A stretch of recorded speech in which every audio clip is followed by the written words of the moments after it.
अच्छा जी, तो LMS ही हमारा प्लेटफॉर्म होगा। फेसबुक ग्रुप जो है वो मैंने आपको बता दिया था, ये तो अलग ग्रुप लिखा है, वही ग्रुप जो मैंने LMS पे लिखा है वो आप यूज करेंगे, फेसबुक ग्रुप जो आप ज्वाइन कर रहे हो। इसके अलावा ये कुछ LMS पे ये चीज़ें सारी हम इंशाल्लाह मेंटेन करेंगे जब तक ऑनलाइन क्लासेस चल रही हैं।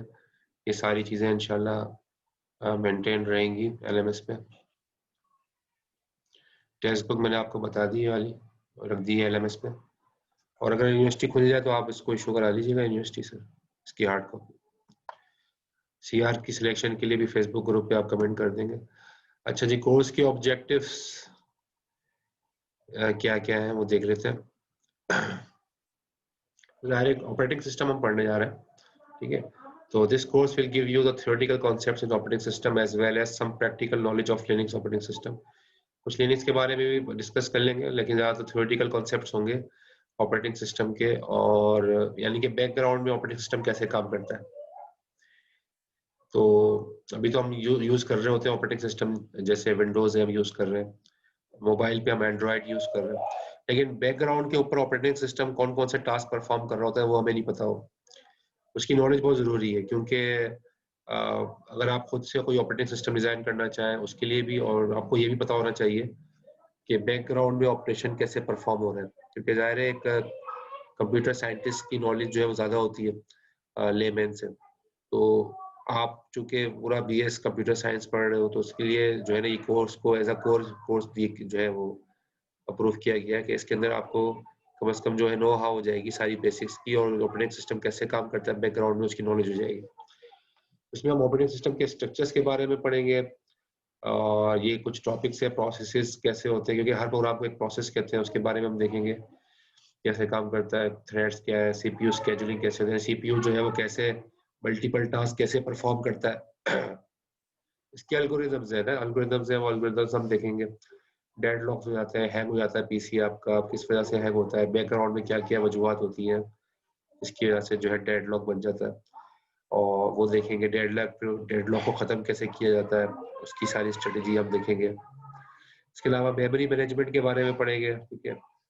और रैम, मेमोरी मैनेजमेंट मतलब यही है कि ज़ाहिर है रैम इन्वॉल्व हो जाएगी, तो ज़ाहिर है सारी चीज़ें रैम पे ही चल रही है जो कुछ इस वक्त चल रहा है। वर्चुअल मेमोरी के बारे में पढ़ेंगे, फाइल सिस्टम्स के बारे में, ये सारे कुछ टॉपिक्स हैं जो कि मतलब मेन टॉपिक्स हैं कोर्स के। तो मुख्तलिफ चैप्टर्स के ऊपर जो है ये स्प्रेडेड है, तो उसको इंशाल्लाह हम टच करेंगे, बल्कि इन डेप्थ पढ़ेंगे। अच्छा जी, कोर्स आउटकम्स हम इस कोर्स से क्या चाहते हैं, तो by the end of the course you should be able to describe the general architecture of computers, ठीक है। तो आपको कम से कम पता चल जाए कि भाई जनरल एक कंप्यूटर के अंदर क्या क्या चीजें होना जरूरी है, ठीक है। एक तो हमें खुद ही पता है CPU रैम वगैरह, लेकिन CPU के अंदर क्या क्या चीजें हैं, रैम के अंदर क्या क्या चीजें, तो जनरल आर्किटेक्चर है वो हमें जो है कंप्यूटर्स का पता चल जाएगा, हम डिस्क्राइब कर सकते हैं। Describe contrast and compare different structures for operating system के मुख्तलिफ स्ट्रक्चर्स हैं, उनके दरमियान हम थोड़ा सा कंपेरिजन कर सकते हैं। Understand and analyze theory and implementation of process real resources control concurrency physical and virtual memory scheduling। तो ये चीजें जो है, ये टॉपिक जो है हम इसको समझने की सलाहियत हमारे अंदर पैदा हो जाएगी। एक ज़ाहिर आउटलाइन के अंदर ये सारे कवर्ड है। तो अटेंडेंस पॉलिसी जो है वो की जो है हमने स्ट्रिक्ट रखी है, तो जाहिर है वो मैंने बता भी दिया आपको। पहले सेशन की हम 12 बजे लेंगे, 10 मिनट के क्लास शुरू होने के बाद, तो तकरीबन 15 मिनट का टाइम तो मैंने दे दिया आपको, ठीक है। तो हमारी 12 बजे पहले सेशन की अटेंडेंस होगी, सेकंड सेशन की जो है वो जुम्मे की वजह से 2:15 बजे तक लेंगे अटेंडेंस, ठीक है। अटेंडेंस पे कोई लीनियंसी नहीं है, तो बाज़ लोग जो है वो कॉल वगैरह करते हैं कि सर वो अटेंडेंस लगा दीजिएगा, तो अटेंडेंस आपकी लीनियंसी कोई नहीं है। हाँ, ऑनलाइन क्लासेस में आप बैकअप ज़रूर रखें, ठीक है। तो लैपटॉप और mobile phone as a backup आप ज़रूर रखें चार्ज। टाइमिंग आपको पता है अटेंडेंस की, उस अगर कोई बहुत ज़्यादा इश्यू आ रहा है लाइट का, कम से कम आप अटेंडेंस की टाइम पे तो इन हो सकते हैं, ठीक है। वैसे तो आपका पूरा लॉग मेंटेन हो रहा होता है कि कितनी देर आपने जो है वो कितनी देर आप जो है वो ऑनलाइन रहे, और पूरा रिकॉर्ड मेंटेन हो रहा होता है ज़ूम पे। तो लेकिन आप कोशिश ये कीजिएगा कि अगर कोई बहुत ज़्यादा जेन्युइन रीज़न है तो अटेंडेंस के टाइम पे कम से कम जो है वहाँ मिल रहा है। तो ये तो था थोड़ा सा इंट्रोडक्टरी स्लाइड थी ये तो। सर जी, सर ये नमाज के बाद सर 2:30 बजे तक ले लें, क्योंकि लेट हो जाते हैं अक्सर ना, तो इस वजह से फिर। तो हम 1 बजे छोड़े, 1 से 2 1 घंटे का पूरा ब्रेक ले रहे हैं। 2:30 बजे तो सर फिर डेढ़, असल में नमाज ही 2:15 बजे होती है सर। ये आप देख लो, कोई ये आप ऐसी जगह देख लो क्योंकि जो आपकी जुम्मा जो है ना 1 से 2 के दरमियान आपको मिले। ज़्यादातर मसाजिद में जो है वो 1:30 पौने 2 जुम्मा हो रहा है। 1:30 बजे ज़्यादातर होता है, लेकिन 1:40 पे जमात खड़ी होती है। 2 बजे भी होता है, लेकिन ये है कि मैंने जब भी 2:15 बजे अटेंडेंस रखी है, 2:15 से पहले अटेंडेंस नहीं होगी सेकंड सेशन की। तो कोशिश ये कीजिए 2:15 तक ज्वाइन कर लीजिएगा, उससे पहले पहले 2:15 तक, अगर जुम्मे के लिए जा रहे हैं। वैसे तो 2 बजे हमारे यहाँ फॉर्मली क्लास स्टार्ट कर लेंगे, लेकिन अटेंडेंस 2:15 बजे होगी जुम्मे की।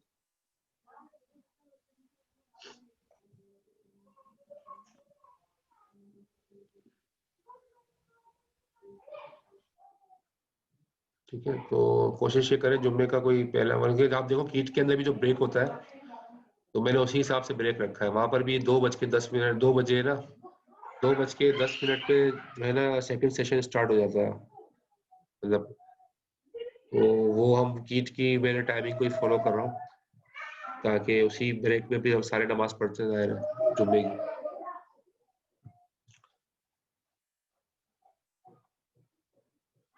अच्छा जी, आगे चल रहे हैं। कंप्यूटर इंट्रोडक्शन है, कुछ चीज़ें जो हैं वो यहाँ पर ये ऑपरेटिंग सिस्टम के हवाले से ये पूरी लिस्ट है जो देखेंगे। कोशिश करेंगे ज़्यादा टॉपिक्स को हम कवर कर लें। ये खैर उसके ऑब्जेक्टिव से यहाँ से फॉर्मली स्टार्ट करते हैं। ऑपरेटिंग सिस्टम जो है वो, what is an operating system? Operating system क्या है? A program that act as an intermediary between a user of a computer and the computer hardware. तो ऑपरेटिंग सिस्टम एक्चुअली एक ऐसा प्रोग्राम है जो कि कंप्यूटर हार्डवेयर और जो है ना यूजर के दरमियान एक कम्युनिकेशन पैदा करता है। एक ऐसा जो है प्रोग्राम है, उसको हम ऑपरेटिंग सिस्टम कह रहे हैं। तो जो हमारे दरमियान जो है कम्युनिकेशन पैदा करने का वास्ता पड़ता है, ठीक है। जाहिर है आप हार्डवेयर को तो यूज कर नहीं सकते अगर कम्युनिकेशन ना कर सकें।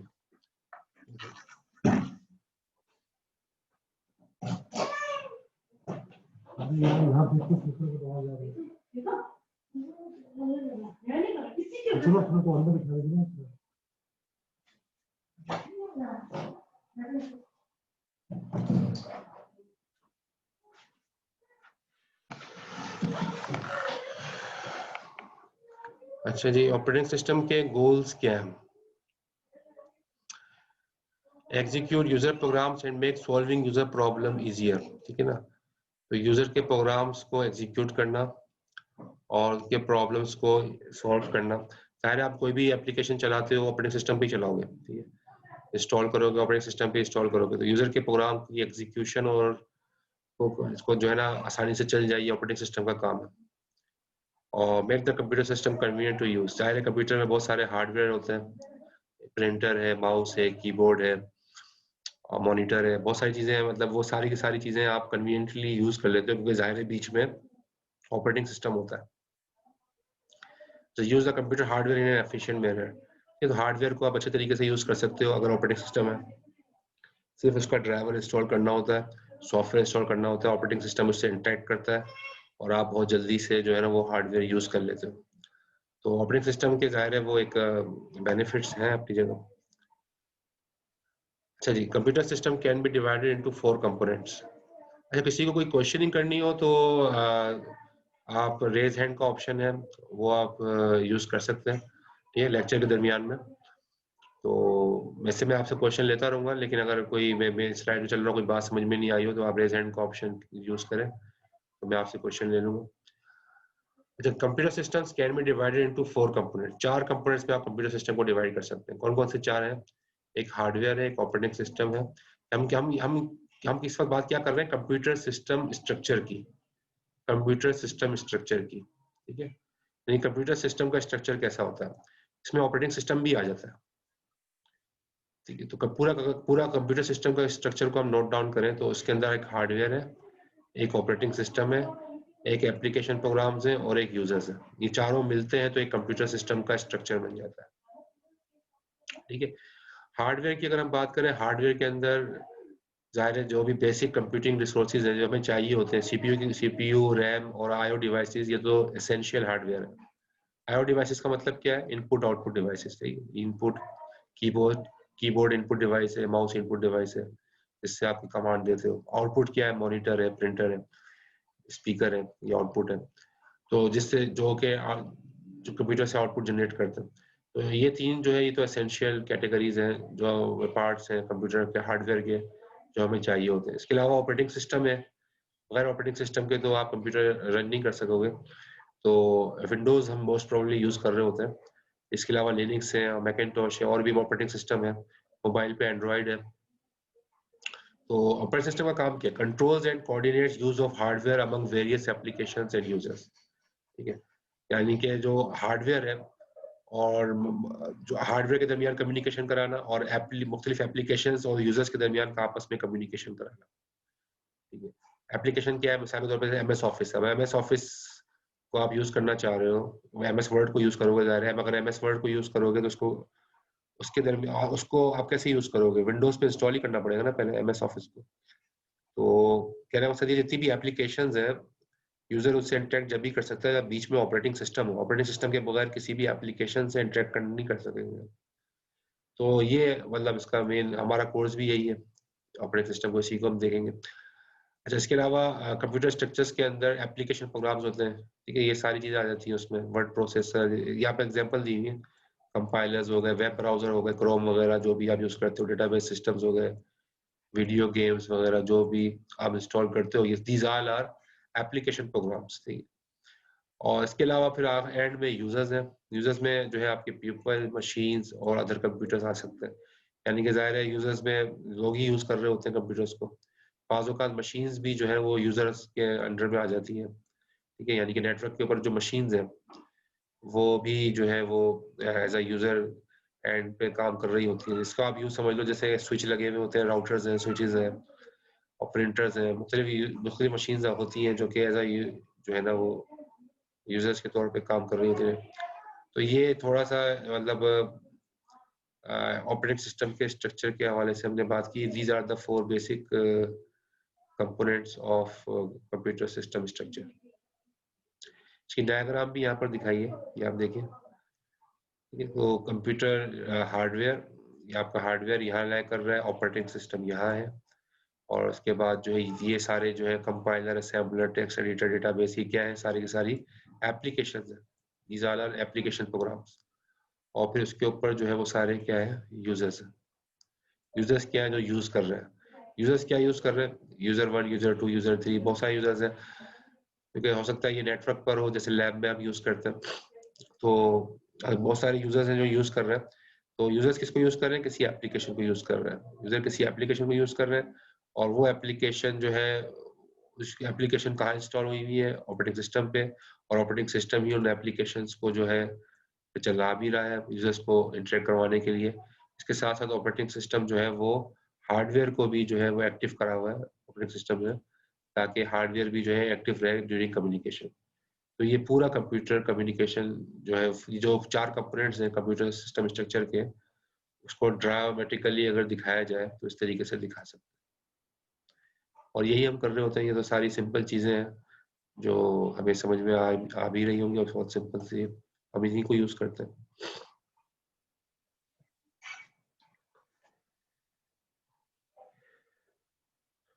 तो what operating system do depends on the point of view. Users want convenience, ease of use and good performance. ठीक है, तो यूजर्स क्या चाहते हैं? आसानी चाहते हैं कि भाई हमें हमारा काम आसानी से हो जाए और जल्दी हो जाए, परफॉर्मेंस अच्छी हो।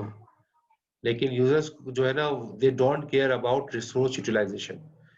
रिसोर्सेज कैसे यूटिलाइज हो रही है, यूजर्स इससे कंसर्न नहीं हो रहे होते। मिसाल के तौर पे जैसे रैम कितनी खर्च हो रही है, कौन सा प्रोग्राम चला रहे हैं, उसमें कितनी रैम स्टोरेज पावर लग रही है, सीपीयू कौन से प्रोग्राम में सीपीयू की पावर ज्यादा लग रही है, सीपीयू कितना जो यूटिलाइज हो रहा है, सीपीयू के कौन कौन से रजिस्टर यूटिलाइज हो रहे हैं, ठीक है, रैम के ऊपर कौन सा ऑपरेशन परफॉर्म हो रहा है। अब ये सारे काम जो है, ये यूजर जो है ना कि वो उसको इसको जो है ना वो कंसीडर नहीं कर रहे, तो यूजर बस चाह रहे होते हैं हमारा काम सही हो जाए, ये परफॉर्मेंस हमें मिलनी चाहिए। लेकिन ये काम भी तो देखने होंगे, तो ये काम देखने की जिम्मेदारी जो है ना वो ऑपरेटिंग सिस्टम की है। ऑपरेटिंग सिस्टम बैक एंड पे सारी रिसोर्स की यूटिलाइजेशन जो है प्रॉपर तरीके से कर रहा होता है। अब देखो जैसे आप मेन फ्रेम कंप्यूटर्स है, मिनी कंप्यूटर्स है, ठीक है, तो वो उसके अंदर होता है क्या है कि ज़ाहिर है एक सेंट्रलाइज सिस्टम होता है, सारे उससे इंटरकनेक्टेड होते हैं, और उसके अंदर जो है ज़ाहिर है ये इशू बहुत ज़्यादा होता है रिसोर्स यूटिलाइजेशन का। ठीक है, जैसे आपने देखा होगा रिजर्वेशन सिस्टम है रेलवे का या पीआईए का, तो वो सारे डंप टर्मिनल्स होते हैं, और डिसेंट्रलाइज जगह पे जो है ना सबकी जो है बुकिंग का जो डेटाबेस है वो स्टोर हो रहा होता है, और सारे जो है ना वो किसी एक सेंट्रलाइज सिस्टम के साथ इंटरकनेक्टेड होते हैं। तो वहां पर जो है ना उनको वर्क स्टेशन कहते हैं, वो सारे वर्क स्टेशन जो है किसी सर्वर के साथ कनेक्टेड होते हैं, और सारी चीजें जो है शेयर्ड हो रही होती है। तो अगर हम बात करें हैंडल्ड कंप्यूटर्स की, these are resource poor optimise for. अब जो होता है देखो, हैंडल्ड कंप्यूटर्स का मतलब क्या है, जो आपके मोबाइल फोन्स है, वो हैंडल्ड डिवाइसेस है, लैपटॉप्स है, इसको लेके आप मूव कर सकते हो, ठीक है, वो हैंडल्ड डिवाइसेस कहलाती है। तो उनके अंदर बड़ा इशू क्या होता है, बैटरी का, क्योंकि जाहिर है उनकी बैटरी जल्दी ड्रेन हो जाती है, वो हर वक्त तो कनेक्टेड नहीं होते। तो ऑपरेटिंग सिस्टम फिर उन डिवाइसेस की बैटरी लाइफ को भी जो है ना ऑप्टिमाइज कर रहा होता है, ये डिवाइसेस की जो बैटरी है वो कम से कम यूटिलाइज हो और ऑपरेशन जो है वो सही तरीके से परफॉर्म हो जाए। तो बैटरी लाइफ को भी मेंटेन कर रहा होता है ऑपरेटिंग सिस्टम कुछ ना कुछ। वैसे तो उनके पास एप्लीकेशन सॉफ्टवेयर भी होते हैं हर डिवाइस के, लेकिन बैटरी लाइफ को कम कंज्यूम करने के लिए भी ऑपरेटिंग सिस्टम अपना पार्ट प्ले करता है। So some computers have little or no user interface, ठीक है, कुछ कंप्यूटर ऐसे होते हैं जिनके पास इनका इंटरफेस छोटा होता है या उनका इंटरफेस नहीं होता, such as embedded computers in devices and automobiles। आपने देखा होगा कि कुछ चिप लगा दी जाती है किसी भी डिवाइस पे, और जैसे पेट्रोल पंप पे आप देख लीजिए, पेट्रोल पंप पे एक चिप लगी हुई है और उसमें सिर्फ छोटा सा इंटरफेस है जिसमें बता रहा होता है इतने लीटर पेट्रोल है, इतने पैसे बन गए, बस यही उसका इंटरफेस है, ठीक है। तो इसलिए लिखा लिटिल लिटिल इंटरफेस होता है, छोटा सा इंटरफेस है। या कार्स के अंदर आप देखते होंगे एलसीडीज वगैरह पे कार के सिस्टम के भी जो एक छोटा सा इंटरफेस बना के वो दिखा दिया जाता है। तो छोटा इंटरफेस होता है, या कभी कभी वो इंटरफेस नहीं भी होता, सिर्फ जो है वो ऑपरेशन परफॉर्म हो रहा होता है और उस बैकग्राउंड के अंदर वो काम हो रहा होता है, ठीक है। जैसे आपने माइक्रोवेव ओवन है, उनके अंदर भी आप देख लीजिए कोई एक चिप लगा दी जाती है, वो और एम्बेडेड चिप होती है, वो काम कर रहे होते हैं उसमें, सारे पूरा उसमें जो है वो सॉफ्टवेयर इंस्टॉल्ड होता है। तो ऐसे चीजों को कहते हैं एम्बेडेड कंप्यूटर्स। एम्बेडेड का मतलब है कि चिप के साथ उसको जो है ना किसी भी डिवाइस के ऊपर एम्बेड कर दिया जाए, एम्बेडेड कंप्यूटर्स। अच्छा जी, टाइम हमारे पास अभी होने वाला है, एक स्लाइड और हो जाएगी। ऑपरेटिंग सिस्टम की डेफिनेशन में देखें, operating system is similar to government. Government की तरह, जैसे गवर्नमेंट को चलाने के लिए जो है ना लोग चाहिए होते हैं, और गवर्नमेंट का काम क्या है, ठीक है ना, इदारों को चलाना, सारी चीजें सही से मेंटेन रखना, डिसीजन लेना। ऑपरेटिंग सिस्टम भी एक तरह की गवर्नमेंट का काम करता है कंप्यूटर सिस्टम्स के अंदर। The components of a computer are hardware. Computer के कंपोनेंट्स कौन से हैं, हार्डवेयर है, सॉफ्टवेयर है और डेटा, यही कंपोनेंट्स है। इन तीनों के दरमियान मैनेजमेंट करना ये ऑपरेटिंग सिस्टम का काम है। Operating system provides the means for the proper use of these resources in the operation of the computer system, ठीक है। तो ये रिसोर्सेज सही तरीके से यूज हो जाए, ऑपरेटिंग सिस्टम जो है वो ये काम कर रहा होता है। इसके अलावा operating system is a resource allocator, कितनी रिसोर्स किसको मिलनी चाहिए, यानी कि रैम कितनी, किस प्रोग्राम को कितनी रैम मिले, किस प्रोग्राम को कितना सीपीयू मिले, सीपीयू की साइकिल्स मिले। तो ये इसको कहते हैं रिसोर्स एलोकेशन। मॉनिटर इस पर कौन सी एप्लीकेशन यूज करे, ठीक है, और इस तरीके से मुख्तलिफ रिसोर्सेज जो है वो कौन सी एप्लीकेशन यूज करे, तो उसको कहते हैं रिसोर्स एलोकेशन। तो ये सारी जो रिसोर्स एलोकेशन है सीपीयू अपने एंड के ऊपर उसको मैनेज कर रहा होता है। Decide between conflicting request for efficient and fair resource use, ठीक है। तो जो रिसोर्सेज आपस में कॉन्फ्लिक्ट कर रही होती हैं उनके दरमियान जो है वो फिर कॉन्फ्लिक्ट भी दूर करता है। कभी कभी हैंग भी हो जाता है सिस्टम, तो हैंग को भी सही करता है, ये भी जिम्मेदारी उसी की है। तो अभी हम देखेंगे इस कोर्स में ये काम कैसे कर रहा होता है ऑपरेटिंग सिस्टम।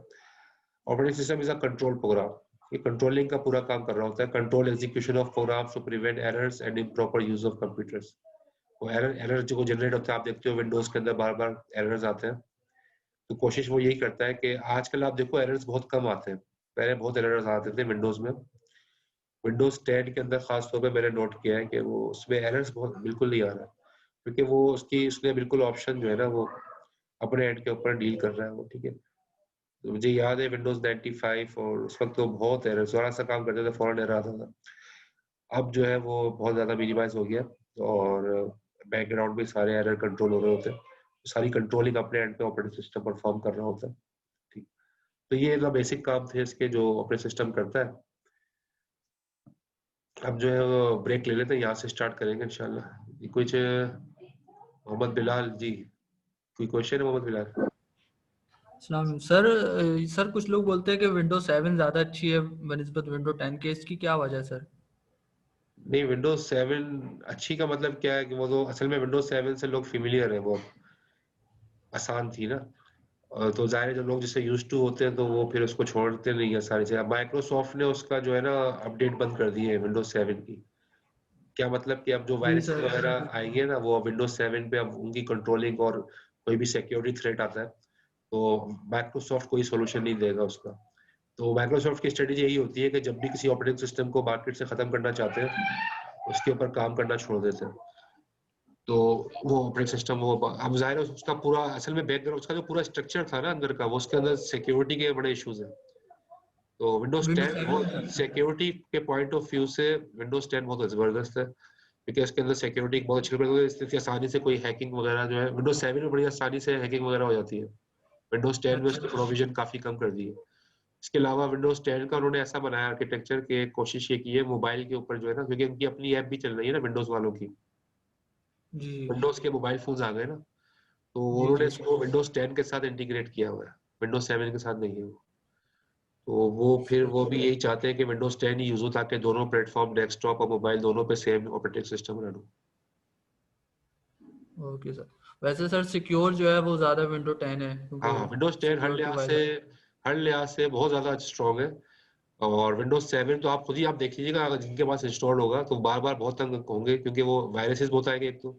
सेकंड ये है कि वो कोई भी आप लेटेस्ट ऑपरेटिंग सिस्टम इंस्टॉल करोगे ना वो कहेगा कि इसकी लिमिटेशन, मतलब वो क्या कहते हैं कंपैटिबिलिटी का बड़ा इशू आएगा। अब जो लेटेस्ट सॉफ्टवेयर आ रहे हैं उनकी खास जी खास तौर पे उनके साथ। सही सर, ओके सर। मैंने भी लैपटॉप पे यही किया हुआ था तो बहुत प्रॉब्लम्स आया, फिर विंडोज 10 भी मैंने शिफ्ट हुआ। यस सर, हाँ विंडोज 10 सही है, मैंने भी विंडोज 10 ही मुझे सही लगती है, लेकिन कुछ लोग बोलते थे तो समझ नहीं आता था क्यों। हाँ, ये विंडोज 10 बहुत सही है। अब थोड़ा बस वो ये है कि आप उसको ट्रेनिंग ले लो उसकी, अवेलेबल है। विंडोज 10 को इस्तेमाल करने का थोड़ा तरीकेकार है ना, वो थोड़ा सा यूज टू कर हो जाएंगे तो आप मसला नहीं होगा। जी सर। विंडोज 10 कौन सी लैंग्वेज पे कोड हुई हुई है? विंडोज 10 के असल में विजुअल स्टूडियो को यूज किया है इन्होंने, सी शार्प और इसकी कोडिंग उसी पे की है जो अपने माइक्रोसॉफ्ट के प्लेटफॉर्म है। C sharp sir. C plus plus, वैसे तो ये सी प्लस प्लस ज्यादातर लिनक्स के लिए यूज करते हैं। लिनक्स के अभी भी सी प्लस प्लस पे कोडिंग हुई हुई है, सी और सी प्लस प्लस। बाकी अब ये विंडोज 10 के ज़ाहिर है एक लैंग्वेज, स्क्रिप्टिंग लैंग्वेजेस भी बहुत सारी यूज हुई होंगी इसके बैकग्राउंड में। सी शार्प इसलिए कह रहा हूँ क्योंकि सी शार्प प्लेटफॉर्म इंडिपेंडेंट है, सी शार्प मोबाइल पे भी चल जाएगा। तो मेरे ख्याल में विंडोज 10 के लिए उन्होंने सी शार्प यूज किया होगा कि दोनों प्लेटफॉर्म पे चल जाए। सर मैंने सुना है कि पाइथन ज़्यादा यूज होती है ऑपरेटिंग सिस्टम के लिए, वो मशीन लर्निंग भी है उसमें, इस पाइथन वजह अभी से। नई प्रोग्रामिंग लैंग्वेज है, लेकिन जाहिर है पाइथन के ओनर्स जो है माइक्रोसॉफ्ट तो नहीं है। जी सर। माइक्रोसॉफ्ट मतलब उसको कंपैटिबिलिटी देता है विजुअल स्टूडियो में, पाइथन की है मौजूद, एडिटर उसका है, चीजें हैं। पाइथन तो एक तरह से समझो फ्री है, ओपन सोर्स है। जावा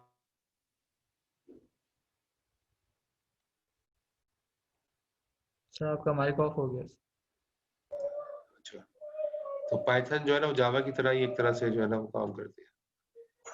जावा के बारे में भी आपको, तो जावा जाहिर है वो भी प्लेटफॉर्म इंडिपेंडेंट है। जब भी एंड्रॉइड कामयाब हुआ, किसी भी सेट पे चला सकते हो आप जावा का ऑपरेटिंग सिस्टम, जो जी एंड्रॉइड है। देखिए, तो जो जावा बेस्ड जो भी प्रोग्राम होगा वो, इसके साथ सी शार्प बेस्ड जो भी प्रोग्राम होगा वो भी किसी भी डिवाइस पे चल जाएगा।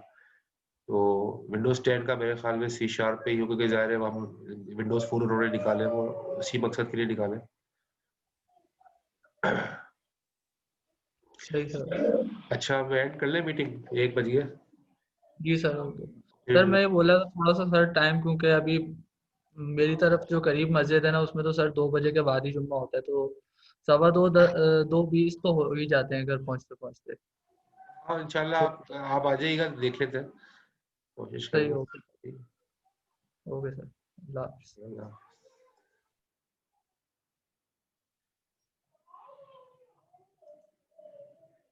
मुबश्शिर इकबाल कह रहे हैं फर्स्ट सेशन की अटेंडेंस लगा दें। मुबश्शिर आप थे नहीं अटेंडेंस के टाइम में, लेकिन चूंकि आज पहली क्लास है तो लगा देते हैं। लेकिन अब आइंदा ख्याल रखना 12 बजे होगा। ब्रेक 2 बजे, 2 बजे हम रिज्यूम करेंगे, 2 तक हम रिज्यूम करेंगे, ठीक है, 2 बजे एंड कर रहे हैं क्लास।